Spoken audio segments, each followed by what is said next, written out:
안녕하세요. 자영업을 하고 있는 40대 여성입니다. 어머니와 제가 일을 나가면 집에 혼자 남아 계신 아버지께서는 늘 심심해 하셨는데요. 사연 채널을 소개시켜드린 후부터는 심심하지 않다고 좋아하시네요. 더 이상 집에 혼자 있는 것이 싫지 않다면서요. 행복해 하시는 아버지를 볼 때면 아직도 우리 가족이 화목하게 산다는 것이 꿈만 같습니다. 한편으로 불안하기도 하고요. 행복을 잡는 것은 뜬구름을 잡는 것처럼 매우 어려운 일이지만 불행이 찾아오는 건 한순간이니까요. 기억도 안 날 만큼 어린 시절부터 시골에서 자랐습니다. 집안 대대로 고구마 농사를 짓는 아버지 때문이었죠. 덕분에 한글을 떼기도 전 흙에서 꿈틀거리는 지렁이와 같이 놀기도 하고 아버지를 도와 고구마를 수확하는 것을 돕기도 했었어요. 아버지께서는 그런 저를 예뻐하셨고요. 아버지는 해가 뜨기도 전 제일 먼저 일어나 작업복을 입으시고 밭으로 향하셨어요. 아버지가 밭으로 출근을 하시면 어머니도 덩달아 바빠지셨습니다. 아버지와 인부들이 드실 새참을 만드셨거든요. 되면 어머니는 1시간 동안 만든 음식을 정성스레 보자기에 싸 아버지에게 전달해 주셨습니다. 그렇게 어머니가 주신 새참을 먹고 나면 아버지께서는 또 해가 저물 때까지 일을 하시고 제일 늦게 집으로 들어오셨고요.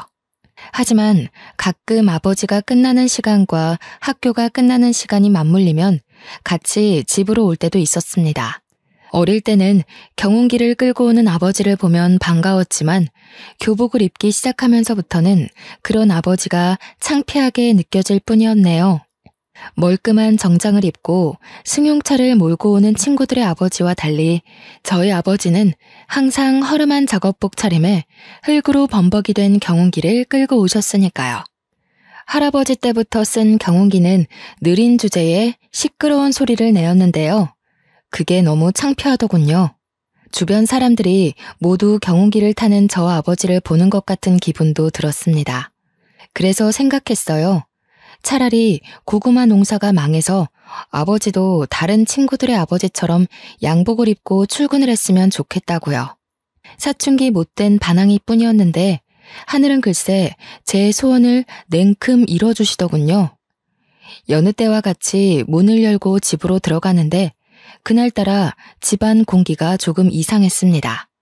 아버지는 넋을 놓은 채 바닥에 앉아 계셨고 옆에 계신 어머니는 아예 절을 하듯 몸을 수그려 결혼을 잘못했다면서 가슴을 치고 계셨죠.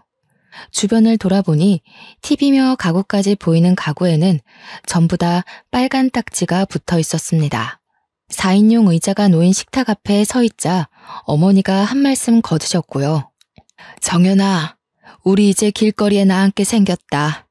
글쎄 잘난 네 아버지가 도박한 친구가 불쌍하다면서 냉큼 보증을 섰지 뭐냐. 그것도 자그마치 3억이나 되는 돈을. 돈 나올 구멍이라고는 그나마 네 할아버지가 물려준 밭에서 나오던 고구마밖에 없었는데 이제 우리는 뭘 먹고 사니? 원래도 마음씨 좋기로 마을에서 유명하던 아버지는 친구가 빚더미에 앉아 이혼 위기에 처하자 무척 안타까워하셨는데요. 빚보증은 절대로 서면 안 된다는 엄마의 말씀을 무시하고 홀랑 친구의 빚보증을 서주신 것이죠. 아버지는 무조건 친구를 믿었고요. 하지만 어머니의 예상처럼 아버지가 빚보증을 서자마자 아버지의 친구는 그대로 야반도주를 해버린 것이었죠. 그 후 아버지께서는 어떻게든 고구마 밭만은 지키려고 노력을 하셨어요. 하지만 3억이란 큰 돈을 구할 수 없었던 아버지께서는 어쩔 수 없이 할아버지 때부터 지켜온 고구마 농장이 다른 사람 손에 넘어가는 것을 보고만 있어야 했네요. 고구마 밭을 날린 후 시리에 빠진 아버지께서는 밥도 안 먹고 매일 술로만 연명하면서 사셨어요. 학교가 끝난 후 집에 가보면 거실에는 언제나 초록색 소주병이 굴러다녔습니다. 그 옆으로는 얼굴이 벌개진 아버지께서 술에 취해 주무시고 계셨죠. 어머니는 술독에 빠진 아버지를 대신해 다른 농장의 인부로 일하며 생활비를 버셨어요. 하지만 그마저도 오래 가지는 못했고요. 아버지의 반대가 심했거든요. 신랑은 하나밖에 없던 땅 날려서 맨날 잠도 제대로 못 자고 있는데 아내라는 인간은 다른 집 농사를 도와주면서 돈을 벌어? 당신 지금 나 무시하는 거야? 돈도 못 벌고 친구한테 땅이나 날린 등신 같은 놈이라서 무시하는 거냐고. 그게 아니면 당신이 어떻게 연말 김씨 농장에 가서 일을 할 수가 있어? 왜? 김씨 농장 고추가 풍년이라 삭값도 많이 받았다던데. 밭도 날리고 돈도 못 버는 신랑 버리고 김씨네로 재혼이라도 하려고? 왜? 많고 많은 일 중에서 김씨 농장 고추나 따나 했더니 속셈이 따로 있었던 거야. 늙은 영감탱이랑 재혼할 바에는 젊고 돈도 많은 김씨한테 가기로 마음먹은 거지. 왜? 내가 당신 마음을 꿰뚫어서 할 말이 없나 보지? 정 김씨랑 합치고 싶으면 내 밭이나 찾아놓고 가. 나는 뭐 좋아서 땡볕에서 하루 왼종일 고추나 따는 줄 알아? 다른 남자 밑에서 일하는 게 싫으면 당신이 나가서 돈이라도 벌어오던가. 친구한테는 3억도 빌려줄 만큼 마음 넓으신 분이 돈도 못 버는 남편 덕분에 피부가 까매지도록 일한 아내한테는 왜 이렇게 야박하나 몰라? 바다 같은 마음은 다 친구한테 퍼나르고 남은 건 빚밖에 없는 양반이 뭘 믿고 이렇게 떳떳한지. 나였으면 창피해서라도 열심히 일할 텐데 당신 같은 남자랑 사는 내 인생이 불쌍해. 뭐야? 이 여편네가 누구 덕분에 이날 이때까지 편하게 산 줄도 모르고. 편하게 살아? 누가? 내가? 잠도 못 자고 손가락이 구부러지도록 새벽부터 일어나서 음식 싸는 게 호강하고 산 거냐? 어머니와 아버지는 하루가 다르게 싸움을 하셨습니다. 몸싸움을 하지는 않았지만 어머니와 아버지의 사이는 급격하게 나빠졌어요. 몇 날 며칠을 싸우던 아버지가 먼저 어머니에게 제안을 하셨고요. 서울에 가자고 말이에요. 어머니 또한 아버지와 싸울 바에는 같이 서울로 올라가서 사는 게 낫다고 판단하셨죠. 시골집을 판 돈이면 제법 괜찮은 집에 살 수 있을 거라고 생각을 했습니다. 하지만 서울의 집값은 생각처럼 호락호락하지가 않더군요. 제일 싼 모텔방에 지내며 괜찮은 집이 있나 찾아보았지만 저희가 가진 예산으로는 역부족이었어요. 결국 반지하 방으로 들어갔고요. 서울로 올라온 후 아버지는 삼시세끼 마시던 술도 끊고 열심히 살려고 했습니다. 일자리도 열심히 구하셨죠. 하지만 농사 말고 할 줄 아는 게 없었던 아버지가 일자리를 구하는 건 어려운 일이었네요. 할 줄 아는 것이 없던 아버지는 일용직 노동자로 일을 하러 가셨는데요. 그날 일이 있은 후 아버지가 일자리를 구하는 일은 없었습니다. 아버지는 공사 현상에서 불구가 되셨거든요. 공사 현상에서 떨어진 콘크리트를 허리에 정통으로 맞으신 아버지는 손 쓸 틈도 없이 불구 판정을 받으셨어요. 회사에서는 과실을 인정하며 치료비와 보상금을 주었지만 저희 가족은 한숨만 쉴 뿐이었네요. 회사에서 지급한 금액이 아버지의 인생을 책임질 만큼 큰 금액은 아닌 거잖아요. 아버지가 경제활동을 할 수 없게 된 후 어머니와 집안의 생계 유지는 어머니와 저의 몫이 되었어요. 하지만 어머니는 불구가 된 아버지를 돌봐드려야 했기에 어쩔 수 없이 저는 집안의 가장이 되어야 했습니다. 대학교를 가고 싶었지만 다른 선택지가 없었어요. 그래서 고등학교를 졸업한 후 작은 중소기업의 경리로 일하며 집안의 생활비를 책임졌죠. 하지만 고작 경리로 일해 번 월급은 세 식구의 생활비를 하기에는 턱없이 부족했습니다. 그 후 어쩔 수 없이 기초생활수급자를 신청하게 되었고요. 아버지와 함께 시청에 갔을 때는 부끄러움이 온몸으로 느껴지더군요. 마치 경운기를 타고 집으로 돌아가던 고등학교 생활이 생각날 정도로요. 시청 안의 모든 공무원이 저희 부녀를 쳐다보는 것 같은 착각이 들었는데요. 담당 공무원은 가난은 부끄러운 것이 아니니 너무 고개 숙이지 않아도 된다고 말을 해주었습니다. 그러면서 알면서도 자존심 때문에 지원받아야 하는 것을 놓치는 게 오히려 더 바보 같은 것이라고 설명해 주었어요. 그 말을 듣자 참 안심이 되었죠. 그 후에도 몇 번 더 시청을 찾아갔는데요. 그럴 때마다 담당 공무원은 친절하게 응대해주며 말동무가 되어주었네요. 그렇게 시청에서 공무원과 만났던 우연은 길게 이어져 담당 공무원과 저는 부부의 인연을 맺게 되었습니다. 처음 만날 때만 해도 기초수급자라는 것이 걸려 밀어내려고 했지만 남편은 그런 것까지 보듬어 줄 줄 아는 따뜻한 사람이었어요. 끝없이 이해해주고 배려해주는 남편 덕분에 무사히 상견례까지 올 수 있게 된 것이었죠. 하지만 시어머니는 남편과는 영 딴판인 분이셨죠. 시골에서 복숭아 농사를 짓고 있다던 시어머니는 휠체어를 탄 아버지를 보자 눈살부터 찌푸리셨고요. 나도 우리 애를 부잣집 도련님처럼 키운 건 아니라 별 기대는 안 했지만 그래도 불구인 장인어른은 좀 심하지 않나요? 몸이 그래서 일 나가기는커녕 똥오줌도 제대로 못 가릴 것 같구만. 너는 하필 데려와도 저런 덜 떨어진 걸 데리고 와서는 시청에서 같이 일하는 공무원들만 추려도 이보다는 낫겠다. 제가 묻는 말이 기분 나쁠 수도 있지만 그래도 이해해 주셨으면 좋겠습니다. 결혼은 일생에 한 번뿐인 중요한 행사인데 남의 집 마당 뼈다귀 주워 먹던 사람과 결혼시키는 건 아무리 그래도 조금 그렇잖아요. 딸 가진 입장에서 제 마음 이해하시죠? 다리가 저러니 일은 못할 테고 생활비며 돈은 어디서 구해오시나요? 기초수급자는 아닐 거 아니에요. 기초수급자라는 말을 듣자 숨이 콱 막혀왔어요. 어머니와 아버지도 같은 마음이셨는지 시어머니의 물음에 제대로 대답하지 못하셨고요. 그러자 젓가락으로 삼계탕의 날개 부분을 휘젓던 시어머니께서는 저희 가족이 있는 방향으로 젓가락을 던지시더군요. 젓가락이 떨어지며 삼계탕 국물이 얼굴 위로 몇 방울 튀겼지만 그 자리에서 얼굴을 닦을 수도 없었습니다. 이미 화가 잔뜩 난 시어머니께서는 씩씩거리면서 자리에서 일어나셨으니까요.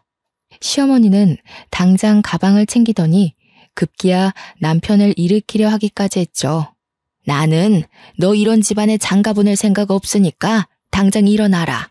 아무리 결혼할 여자가 없다고 해도 그렇지 어디 데리고 올 여자가 없어서 불구의 기초수급자이기까지 한 집안 여자를 데려와. 그렇게 고르라고 해도 못 고르겠다. 어쩜 꾸질꾸질해도 이렇게 삼박자라 잘 맞아 떨어지는 집 애를 데리고 오다니. 차라리 머리를 깎여서 저를 보내고 말지. 어디 이런 근본도 없는 상놈의 집이랑 사돈을 맺자고 하는지. 그쪽도 그러시는 거 아니죠. 딸내미가 아무 생각 없이 멀쩡한 남의 집 아들이랑 결혼을 한다고 했으면 말려야 되는 거 아닙니까?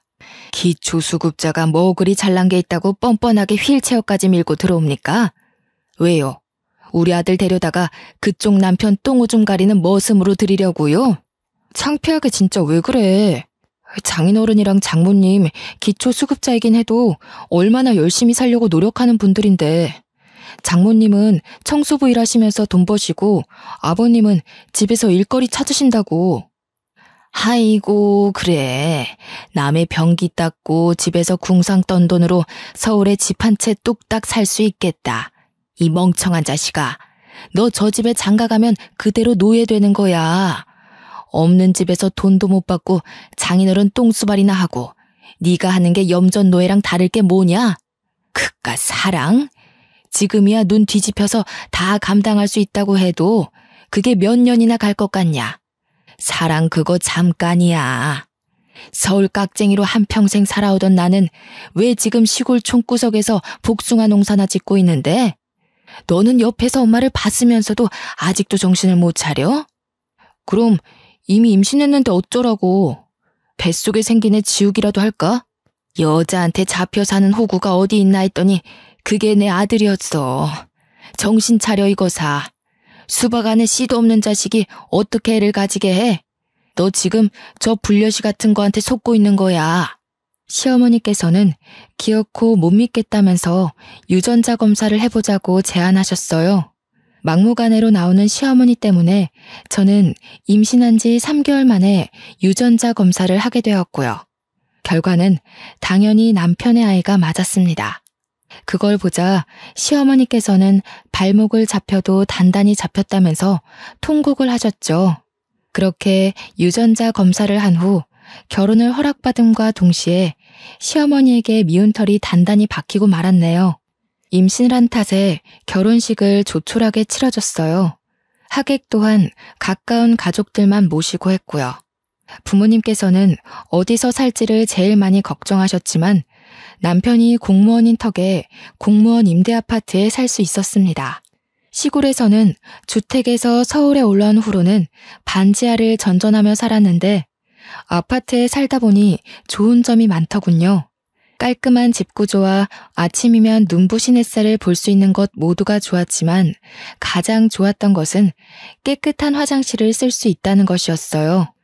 반지하 집에서 살 적에는 여기저기 곰팡이 핀 화장실을 이용했었거든요. 그래서인지 깨끗한 화장실에서 씻을 수 있다는 것이 큰 축복으로 느껴졌죠.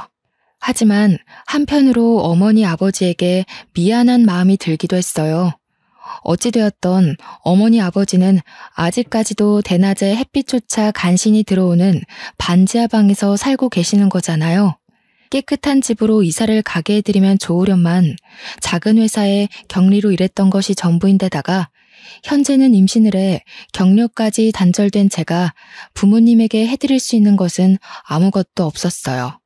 그 사실에 가슴이 미어져 왔고요. 죄책감을 가지던 중 시어머니께서 서울로 올라오셨는데요. 시어머니께서는 문을 열어드리자마자 집안 곳곳을 돌아보시며 물티슈로 창틀이며 침대 밑 같은 곳을 닦아보셨어요. 그러고는 먼지가 묻어나올 때마다 째려보셨습니다. 사람 사는 집에 이렇게 먼지가 많이 나올 건 또 뭐냐? 너 지금까지 우리 아들한테 이런 먼지 나부랭이 먹이면서 살았던 거냐? 사람이 자기 부족한 걸 알면 노력이라도 해야지. 너는 어떻게 돼 내가 시집 올 때 빈몸으로 낼름 우리 아들한테 시집 와놓고서는 노력할 생각을 안 하냐? 이래서 집안 환경이 중요한 건데 자기가 돈 벌 생각도 안 하고 남의 피땀 흘려 세금이나 축내는 부모 밑에서 컸으니 어디 남의 등골 빼먹는 거 말고 또 뭘 배웠겠냐? 제가 요즘 입덧이 심해서 누워만 있었더니 죄송해요. 몸 나아지면 바로 집 깨끗해지도록 노력할게요. 어디 내 배에 있는 애만 금태라도 두르고 나왔던? 뭐가 그리 까다로워? 어디 내 엉덩이에 꿀이라도 발라놓은 거냐? 그러지 않고서는 어떻게 사람이 돼가지고 침대에만 꿈쩍을 않고 누워있을 수가 있어? 몸이 힘들다고 한들 밖에서 일하는 우리 아들보다 힘들까? 안 되겠다. 너 당분간 내 밑에 내려와서 일손 좀 거들면서 시골에서 지내라. 부모한테 나쁜 것만 배운 버릇을 단단히 고쳐놔야지. 막달이라 안 된다고 했지만 시어머니께서는 그렇게라도 결혼하게 해준 은혜를 갚으라고 하셨습니다. 계속 거부를 하자 시어머니께서는 남편에게 전화를 하셨고요. 일 시킨다는 이야기를 쏙 뺀 시어머니의 말에 남편은 시골에 내려가 쉬엄쉬엄 놀다 오라며 오히려 시골에 가는 것을 대찬성하는 눈치였어요. 믿었던 동아줄까지 끊겼기에 어쩔 수 없이 막달의 몸으로 시골에 끌려가게 되었죠. 시골에 내려가자 마음의 준비를 할 틈도 없이 지옥이 펼쳐지더군요. 아침부터 복숭아 농장에 할 일이 많다며 5시도 안 되는 시간에 깨웠거든요. 복숭아 가지치기부터 시작해 복숭아 포장까지 모든 것을 일주일 안에 끝내야 했기에 쉴 수 있는 날은 없었습니다. 오히려 잠이라도 5시간 이상 자는 것이 감지덕지할 지경이었죠. 이미 시골 근방에서 못돼 먹은 농사꾼으로 이름을 날린 시어머니께서는 유난히도 저를 괴롭히셨는데요. 오죽하면 같이 일하던 아주머니들께서 며느리와 시어머니의 관계가 아닌 8년 노예와 주인의 관계로 볼 지경이었어요. 아주머니들은 제 처지가 기고하다며 다 같이 혀를 차주었습니다. 그럴 때마다 시어머니는 인기척도 없이 나타나 한마디씩 톡톡 쏘아붙이셨죠. 기초수급자 집안 주제에 언감생심 맨 몸뚱이로 시집왔으면 밥값은 해야지.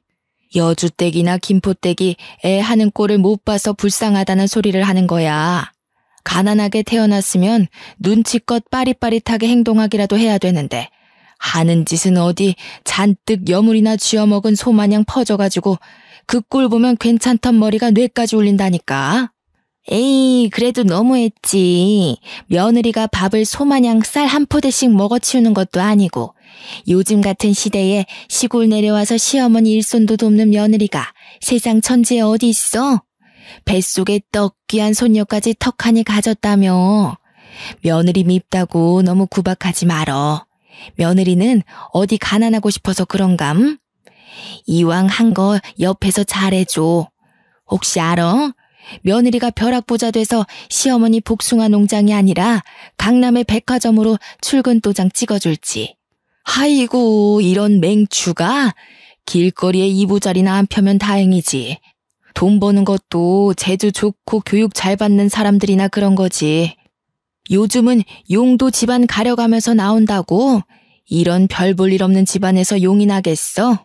지렁이 마냥 하는 것도 없이 꾸물대기라도 안 하면 몰라. 시어머니의 억지는 일하던 아주머니들의 혀를 내두를 정도로 막무가내였습니다. 하지만 시어머니만큼은 여전히 자기가 무슨 잘못을 했는지 모르는 눈치였어요. 출산일이 한 달도 남지 않은 시점에서 무리하게 일을 하니 배가 뭉치는 걸로도 모자라 항상 아파왔죠. 그렇지만 시어머니께 말할 엄두는 나지 않았네요. 시어머니께서는 분명 꾀병이라며 일을 더 시킬 것이 분명했으니까요. 시어머니 말대로 기초 수급자 집안인데다가 혼수라고는 뱃속에 아이밖에 없으니 몸으로 때우는 수밖에 없었어요. 어떻게든 시어머니를 이해하려 노력했는데요. 시어머니께서 혼자도 아닌 둘이 지내고 있는 집에 새로운 남자친구를 끌고 들어온 후 그 마음은 불에 타버린 듯 흔적도 없이 사라지고 말았네요. 시어머니의 남자친구를 봤을 때의 충격은 말로 표현하지 못할 정도였어요. 아버지의 돈을 떼먹고 도망가버린 아버지의 친구였거든요. 아저씨를 본 순간 갈비 양념을 묻히던 손으로 다짜고짜 멱살부터 잡았습니다. 왜 우리 아버지의 돈을 뜯어먹고 도망갔냐면서요. 그러자 당황한 아저씨는 시어머니만 쳐다볼 뿐이었어요. 뒤에 있던 시어머니는 당장 떨어지라며 머리채를 잡았죠. 어디 건방지게 시아버지 될 사람의 멱살을 함부로 잡냐면서요.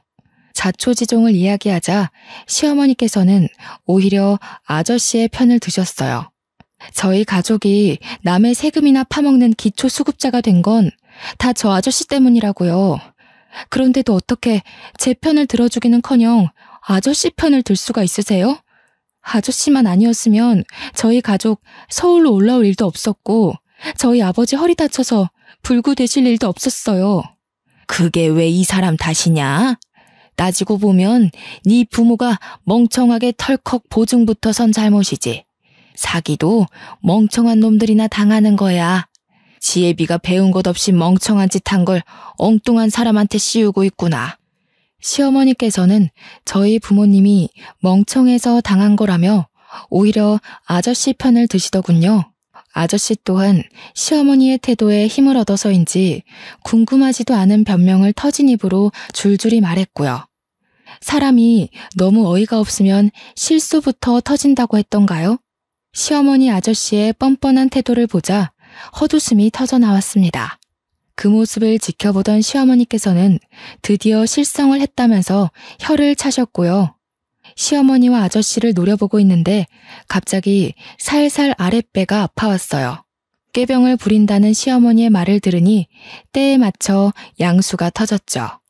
어쩔 수 없이 집안을 망하게 한 원수를 눈앞에 둔 채 병원에 실려가게 되었네요. 자궁문이 열리지 않은 탓에 제왕절개로 아이를 낳을 수밖에 없었습니다. 남편은 딸을 낳았다는 말에 서울에서부터 한 걸음에 달려왔죠.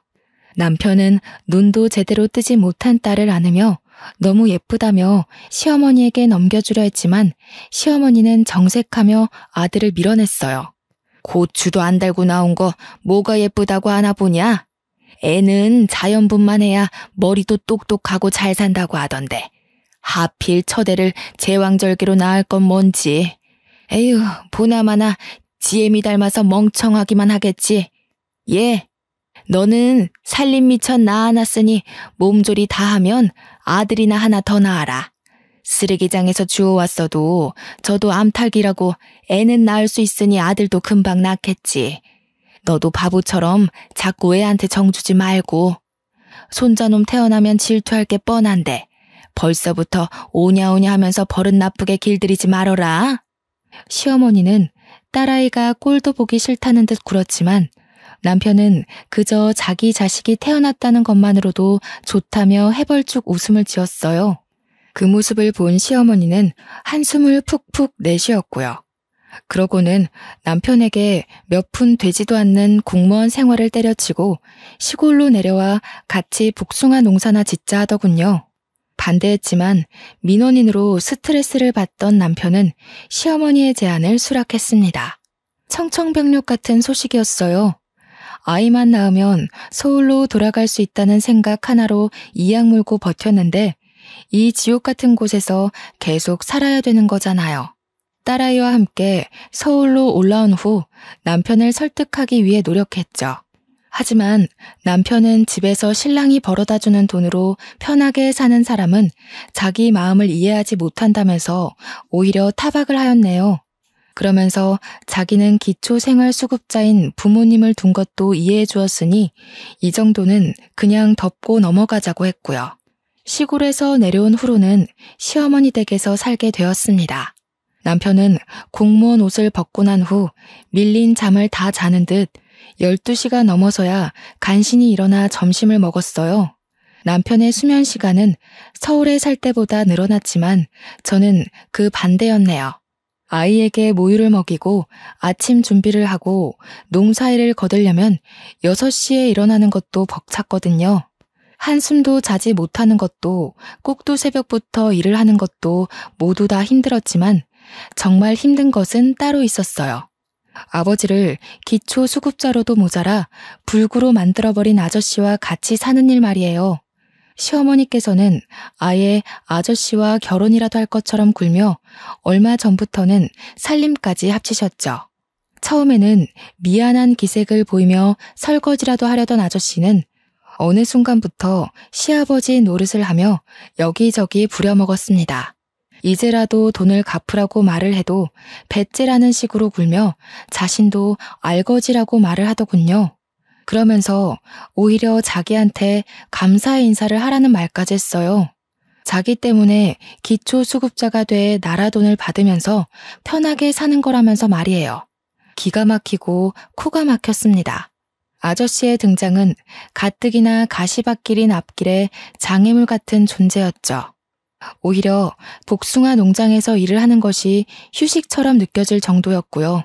아이가 돌이 지나고 5살이 될 때까지 시골에서의 삶은 고단함의 연속이었어요. 그러던 중 서울에 계신 어머니께서 제가 있는 시골로 내려와 살고 싶다는 이야기를 하셨습니다. 서울 반지하에서 햇빛도 못 보면서 살 바에는 차라리 시골로 내려가 햇빛이라도 보면서 살고 싶다는 것이 어머니의 의견이었어요. 저 또한 어머니의 의견에 동의를 했고요. 그래서 시댁이 뒤집히는 일이 있더라도 꼭 부모님을 시골로 모셔오리라고 생각을 했어요. 시댁으로가 부모님을 모시고 오겠다고 하자 남편과 시어머니는 펄쩍펄쩍 뛰면서 반대를 했네요. 아니, 너는 생각이 있는 거냐 없는 거냐? 지금도 일손이 없어서 죽겠는데 몸뚱이도 성취하는 내 부모 내려와봐라. 우리 농장 일은 누가 하나? 가뜩이나 애도 어린데 꼭 장모님이랑 장인어른까지 모셔와야겠어. 두 분이 여기 오시겠다는 이유가 뭔데? 당신들 서울에서 적적하게 살기 싫으니까 내려오겠다는 거잖아. 당신은 꼭 괜히 일을 버려서 사람을 귀찮게 만들어야겠어? 저요. 그동안 걸핏하면 기초수급자라고 걸고 넘어지는 소리 듣고 싶지 않아서 이악 물고 새끼 꼬박꼬박 차려드리면서 농사일까지 했어요. 이 정도 노력했으면 그동안 부족한 며느리로서 할 만큼 한 거 아닌가요? 그래서 앞으로는 착한 며느리 안 하고 착한 딸 하려고요. 기초수급자 집이라고 눈치 보면서 부모님한테 제대로 못 해드렸는데 저희 부모님이 얼만큼 더 살 줄 알고요. 제덕씨야, 한 집에서 어머님이랑 같이 사니까 어머니가 내일 돌아가시던 지금 당장 돌아가시던 여한이 없겠지만 저는 아니거든요. 저희 제 효도도 못 받고 내일 당장 돌아가시면 그건 어떻게 보상해 주실 건데요? 어머니가 저희 부모님 대신 저승길 가실 건가요? 아니잖아요. 허락 구하려고 말씀드린 거 아니고 그냥 통보드리는 거예요. 저런 못 배워먹은 게 어디서 목소리를 높여? 시어머니께서는 부모님을 모시고 온다는 소리에 개거품을 물면서 반대를 했어요. 남편 또한 사람이 왜 이렇게 이기적이냐면서 뭐라고 했고요. 아저씨가 본처에게 돌아간 후 극도로 예민해진 시어머니께서는 대놓고 괴롭히면서 부모님이 내려오는 것을 반대했지만 이번만큼은 양보할 수 없었기에 계속 밀어붙였죠. 괜찮은 집이 없으면 어떡할까 걱정을 했지만 시댁과 멀지 않은 곳에 괜찮은 매물이 생겨 부모님을 그 집으로 모시기로 결정을 했죠. 죽어도 차를 빌려줄 수 없다는 남편 때문에 렌트를 해야 했지만 그 정도는 일도 아니었어요. 드디어 부모님을 괜찮은 집에 모실 수 있다는 사실 하나로도 가슴이 벅찼으니까요. 시골로 이사를 온 후 아버지는 매일 4시간씩 나라에서 지원해주는 간병인 혜택을 받을 수 있었습니다. 덕분에 어머니께서도 일자리를 구할 수 있게 되었고요. 어머니가 우연히 일자리를 찾는 것을 알게 된 시어머니께서는 친정어머니를 자기 복숭아 농장에서 일을 하라고 권유를 했어요. 시어머니의 성정을 잘 알기에 당연히 거절을 했죠. 그러자 시어머니께서는 나이도 많은 어머니를 누가 써주겠냐면서 농장에 와서 복숭아 포장이나 하시라고 했습니다. 친정어머니를 시어머니 밑에서 절대 일하게 하고 싶지 않았지만 나이가 많은 친정어머니가 일자리를 찾는 것은 쉬운 일이 아니었어요. 어쩔 수 없이 친정어머니는 시어머니의 농장에서 일을 하게 되었고요. 하지만 시어머니께서는 웬일로 친정어머니에게 삭값도 잘 쳐주시고 인격적으로 대해주기까지 하시더군요. 드디어 시어머니가 변했구나라고 생각했지만 그건 큰 오산이었네요. 시어머니께서는 어머니에게 두둑한 품값을 주는 대신 저의 품값은 아예 주지를 않으셨거든요. 시어머니를 보면서 느낄 수 있었습니다. 사람은 쉽게 변하지 않는다는 것을요. 그렇게 일을 하던 중 버려지는 복숭아들이 신경 쓰이더군요. 상했거나 골맞으면 모르겠지만 복숭아들은 단지 모양이 못났다는 이유로 버려졌으니까요. 그래서 아무 이유 없이 버려지는 복숭아들로 잼을 만들기로 결심을 했네요. 처음에는 재미삼아 만들기 시작해 같이 일하던 아주머니들에게 나눠드렸죠. 복숭아 잼을 드신 아주머니들께서 맛이 일품이라며 칭찬을 해주셨고요. 그 말을 들으니 힘이 저절로 났습니다. 제가 나서서 한 일에 사람들이 긍정적인 호응을 하는 것은 처음이었습니다. 그래서 인터넷으로 복숭아잼을 팔기 시작했어요. 한 달 정도는 하루에 한두 개만 팔아도 다행이다라고 생각할 정도였지만 입소문을 타서인지 2달이 넘어간 후부터는 도저히 혼자서 감당할 수 없을 정도로 잼은 불티나게 팔려나갔죠. 수입이 괜찮아지자 제대로 해보고 싶다는 욕심도 났고요. 그래서 남편에게 같이 복숭아잼을 만들어 팔자고 제안을 한 것이었죠. 하지만 남편은 대학도 안 나온 주제에 괜히 일 버리지 말라며 비웃을 뿐이었어요. 시어머니 또한 쓸데없는 짓 할 시간 있으면 당장 농장 일이나 더 하라고 했죠. 사정이 이렇다 보니 복숭아잼을 파는 것은 그만두어야 했습니다. 하지만 아쉬워할 새도 없었네요. 그나마 건강하시던 어머니마저 쓰러지셨거든요. 복숭아 포장을 하다가 갑자기 쓰러진 어머니는 병원에 누워 계셨는데요. 의사가 말하길 어머니는 뇌졸중으로 쓰러지신 거라고 해요. 깜짝 놀라 하니 의사는 아직 초기이니 병원에 잘 다니고 약만 꾸준히 잘 챙겨 먹으면 괜찮아질 거라 했어요. 괜찮다는 한마디에 금세 눈물이 핑 돌더군요. 깨어난 어머니께서는 별거 아닌 일로 호들갑 떨지 말고 시어머니에게나 잘하라고 말을 했죠. 하지만 몸도 성치 않은 어머니가 병원에 혼자 다닌다는 것은 말이 되지 않았어요. 그래서 같이 병원에 다니자고 약속을 받아낸 후 어머니를 집에 모셔다 드렸고요. 12시 넘어 들어가자 현관문 앞에서는 도끼 눈을 한 시어머니와 남편이 서 있었습니다. 시어머니께서는 바람이라도 난 거냐면서 추궁을 하셨어요. 남편은 여자가 일찍 집에 들어와 집안일을 해야지 어디를 싸돌아다니냐고 화를 냈고요. 시어머니와 남편 모두 오해를 하는 것 같아 병원에서 있었던 일을 말했어요.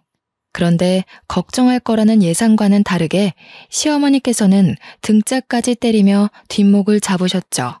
아니 그럼 네 엄마가 뇌졸중이라는 말이냐?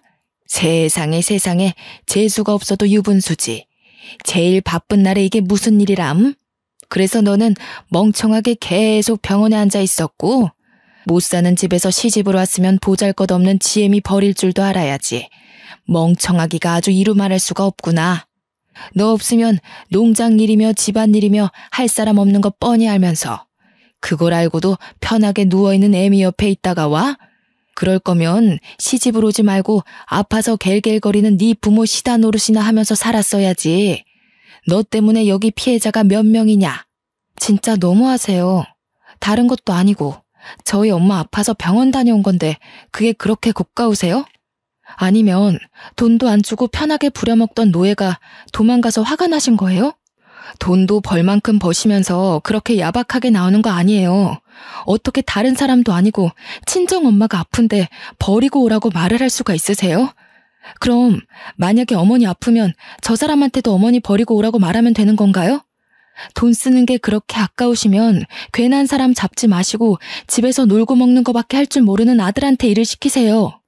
시어머니는 기가 차다는 듯이 헛웃음을 지을 뿐이었어요. 옆에 있던 남편은 냅다 뺨을 갈겼고요. 얼굴이 돌아가고 이내 화끈거리는 통증이 왼뺨에 퍼지기 시작했는데요. 그 순간 아무 생각도 나지 않고 황당할 뿐이었어요. 기초 수급자인 게 뺨을 맞을 정도로 큰 죄인가 생각이 들었고요. 당신 이렇게 되바라지고 지멋대로인 여자인 줄 알았으면 애초에 결혼도 안 했어. 없이 살아서 조금만 구슬려서 옆에 끼고 있으면 편하게 살 줄 알았는데 어디 할 말이 없어서 하늘 같은 남편한테 돈을 벌어오라고 해? 잘못했다고 싹싹 빌어도 모자랄 판에. 장모님이 그렇게 모시고 싶으면 지금 당장 나가. 나도 당신 아니면 예쁘고 좋은 여자 만나서 새 출발할 수 있으니까. 세상에 예쁘고 착한 여자가 미쳤다고 당신 같은 백수에다가 배 나온 아저씨랑 사냐? 하늘도 하늘 나름이어야 대접을 해주지. 하늘에서 맨날 똥덩어리만 떨어지는데 어떻게 귀하게 대접해주냐?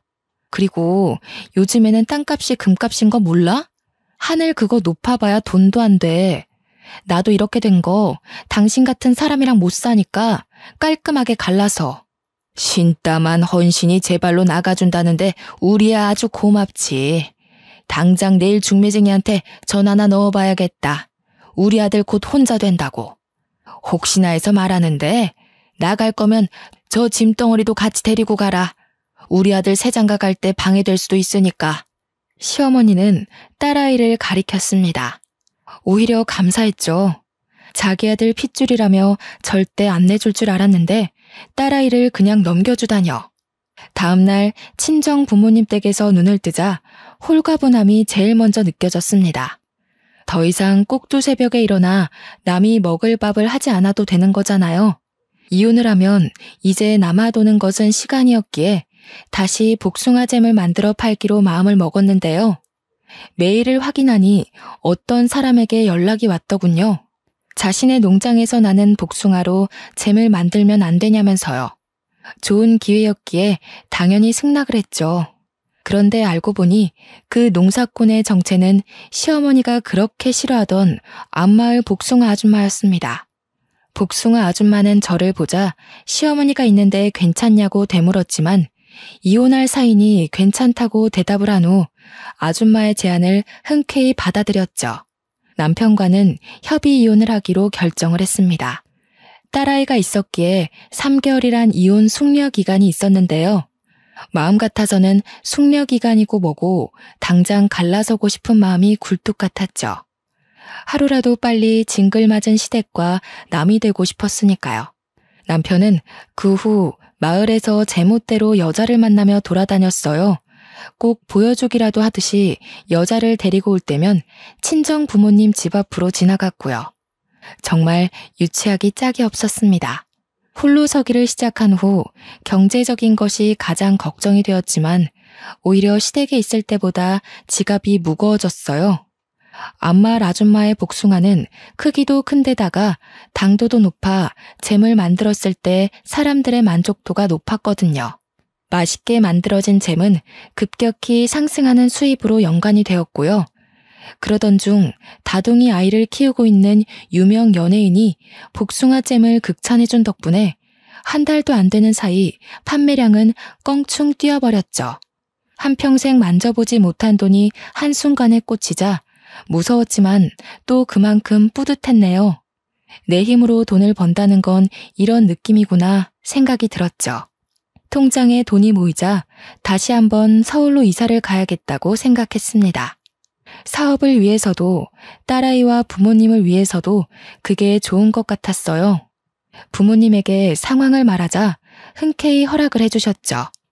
그렇게 저희 가족은 서울의 신축 빌라로 이사를 오게 되었네요.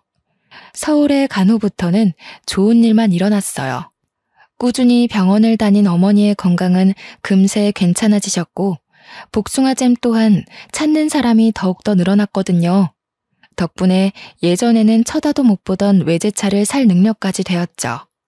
그렇게 남편과 남이 될 날이 다가왔어요.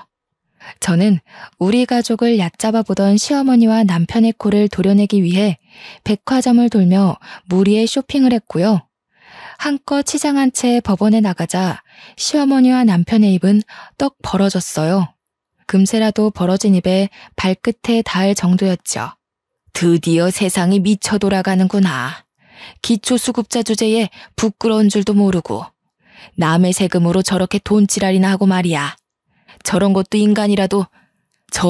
인간이라고 그동안 내가 세금을 내다니.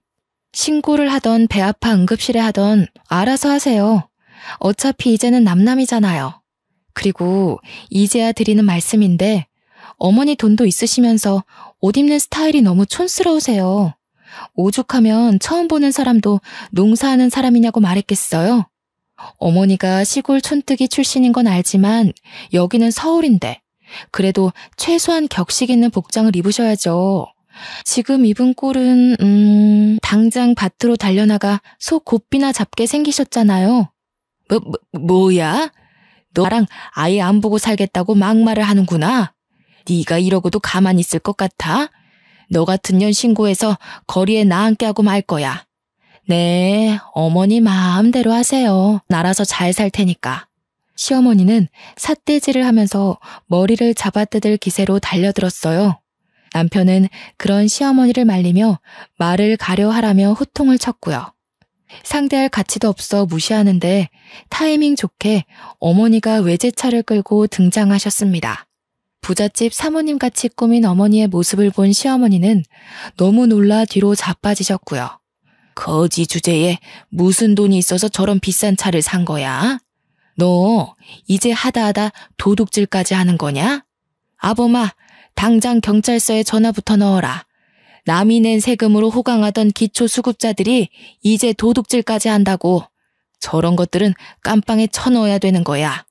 그래, 분수에 맞지도 않는 비싼 옷 입을 때부터 알아봤어야 하는 건데 내가 이럴 줄 알았지. 남의 돈에 손 뻗을 생각까지 하고 돈독에 아주 발끝까지 뻗쳤구나. 거지가 돈 욕심내면 어떻게 되는지 톡톡히 알려줘야지. 우리 딸이 돈 벌어서 산 건데 무슨 문제 있소? 그러게, 사돈도 우리 딸내미가 같이 잼 만들자고 했을 때 동참을 하셨어야죠. 괜한 사람 누명 씌워서 가뜩이나 일 많은 경찰들 피곤하게 하지 말고 그냥 가던 길 마저 가세요. 복숭아잼 이야기를 듣자 시어머니 안색은 한순간에 퍼렇게 질리셨어요. 충격이 어찌나 크셨는지 112가 찍힌 핸드폰까지 바닥에 떨구셨고요. 그러더니 시어머니께서는 이렇게 외치셨습니다. 이 이혼은 무효야. 그동안 내가 너를 얼마나 많이 도와줬는데 뼈 빠지게 고생한 시애미를 모른 척해? 뼈가 삭으셨으면 가서 사골국이나 푹 삶아 드세요. 괜히 헛소리나 찍찍하지 마시고. 이제 치매까지 오신 거 아니에요? 고생은 제가 다 했는데 왜 생색은 어머니가 내세요? 그 닭부리 같은 입으로 쪼던 것도 도와준 거라고 생각하시는 거예요? 마음 같아서는 가사노동한 것까지 물어서 위자료 청구하고 싶지만 그래도 같이 산정을 생각해서 참는 거예요. 고마운 줄이나 아세요. 옷을 탁탁 털고 어머니가 몰고 온 외제차에 올라타자 온몸으로 통쾌함이 느껴졌습니다. 드디어 기초 수급자라고 무시하던 시어머니와 남편에게 제대로 복수를 해준 것이잖아요. 그 후 남편은 몇 번이나 전화해 재결합을 하자고 요구를 했어요. 딸아이를 생각해 부부의 인연을 이어가자면서요. 알고 보니 남편은 사업을 한다고 설치며 시어머니 농장의 절반을 홀랑 팔았던 것이었죠. 하지만 끈기도 없고 게으른 남편이 사업을 해 잘 된다는 건 말이 안 되는 일이었죠. 시어머니 또한 남편과 합세하여 은혜도 모른다며 욕설을 퍼부었는데요. 그냥 두 모자를 차단했네요. 현재 저는 개인 사무실과 작은 공장을 가질 정도로 잘 나가고 있답니다. 깨끗한 집으로 퇴근 후 가족들과 즐거운 시간을 보내고 있고요. 혼자서 돈을 벌어보니 알겠더군요. 세상에 돈이 전부는 아니지만 나를 지키고 더 나아가 소중한 사람을 지키기 위해서는 꼭 돈이 필요하다는 걸요. 현재 시댁에 대한 스트레스를 받는 분들이 계시다면 꼭 자기 힘을 돈부터 벌어보셨으면 좋겠습니다. 경제적 독립을 해야 내 목소리를 낼 수 있는 힘이 생기는 법이거든요. 아무튼 저의 긴 사연 들어주신 여러분 감사합니다.